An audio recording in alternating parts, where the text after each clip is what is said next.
In the name of Allah, the most beneficent, the most merciful. My journey to Islam started when a couple of friends of mine, they wanted to take me to the mosque. I was hanging out with a lot of people that were Muslim. They didn't behave as Muslims, but they were Muslim. So the first initial group. And then alhamdulillah, I met a sister that is still very near and dear to me. And she actually took me to the masjid, alhamdulillah. But it all started, me wanting to go to the masjid came from me wanting something better for my kids. I was looking for something better for my kids because my life was very disorganized. You know, I come from a household where my mother was a drug addict. My father was a cartel. He was in the Colombian cartel.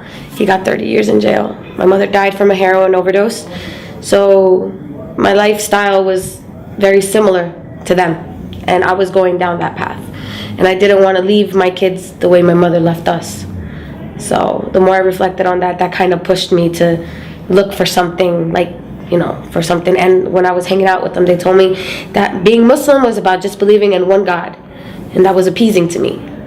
You know, I didn't have to have any statues, and it's just one God. And I got curious. That's where it started.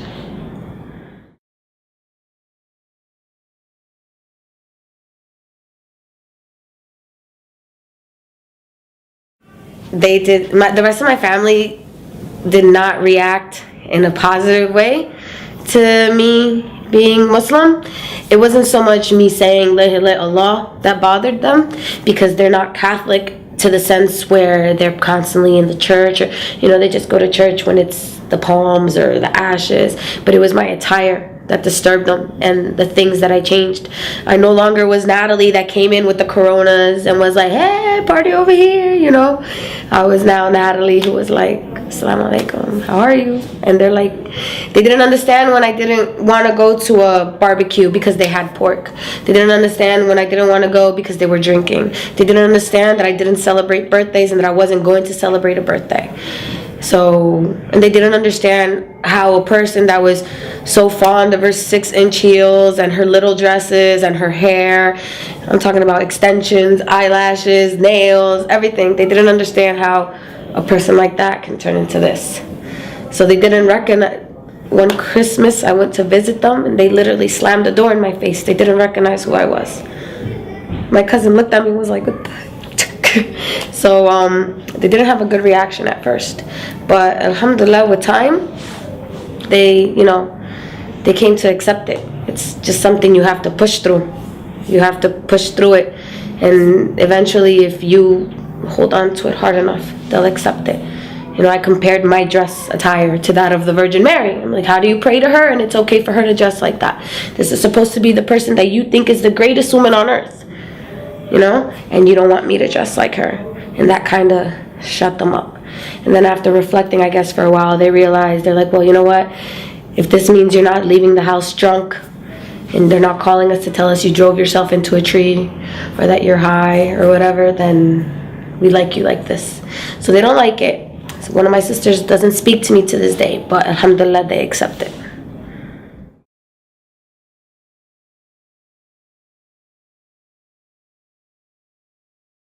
My first Ramadan was extremely difficult for me. Extremely difficult because I was new to Islam. I didn't have that many sisters in Islam. And, well, I had a lot of sisters, but I didn't know a lot of sisters, like to go to iftars and this and that. And it was my first year wearing hijab. It was in the summer. It was extremely long hours. I was also, you know, I come from a family where food is like, you know, we make huge meals all the time, and I had to cook for the kids. It was very difficult. But alhamdulillah, like, the thirst was the biggest deal. But once you push through it, and it just becomes, you know, it becomes easier.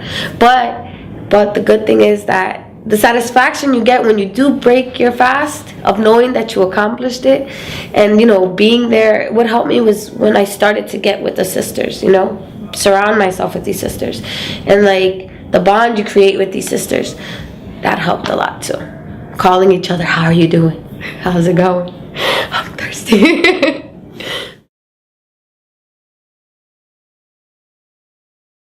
The one thing I love about Islam is I love my sisters in Islam. And I also love the promise of something better at the end, because nobody wants to do this forever, right? I love my sisters in Islam because they're closer to me than my blood sisters, always. Even before I was Muslim, the relationship that I had with my sisters, I can never compare to the relationships I have with my sisters in Islam. And I can say that that's for every single Muslim woman I know, revert, non-revert, like sisters in Islam. We're just, it's not like the friends I had at the bar that you go there and you're friends while you're getting drunk and you're only there to hold each other's hair if you're throwing up. These sisters, they're there in the good, the bad, the pretty, the ugly, everything. These sisters, even though they're not blood related to me, they're closer to my children than my family. They're closer to me than my family. So alhamdulillah, my favorite part is definitely my sisters in Islam.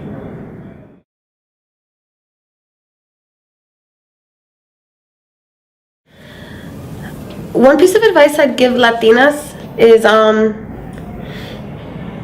look, when you read the Quran, read it, and don't just read it, like reflect on it. Think about it. For Latinas, especially in my country, Colombia, it's very important, our appearance, our hair, our makeup, like our whole society is about how these women look, and that's the hardest thing. That's one thing that I know Latin women are like, what? Oh no, I'm not putting that on my head. I'm not walking around like that. No. You gotta think that you're more than that. You're more than what you look like. The person that looks at you has to see something else, and you have to realize that you're striving for something better at the end. You just have to have an open mind when you read it, and just know that it's beautiful. Every single word is beautiful, and every single word has so much meaning, and there's so much truth in everything. If you read one thing in the Quran, read the Quran. Read it. And if you find one thing in the Quran that you do not see true, then close the book and don't open it again.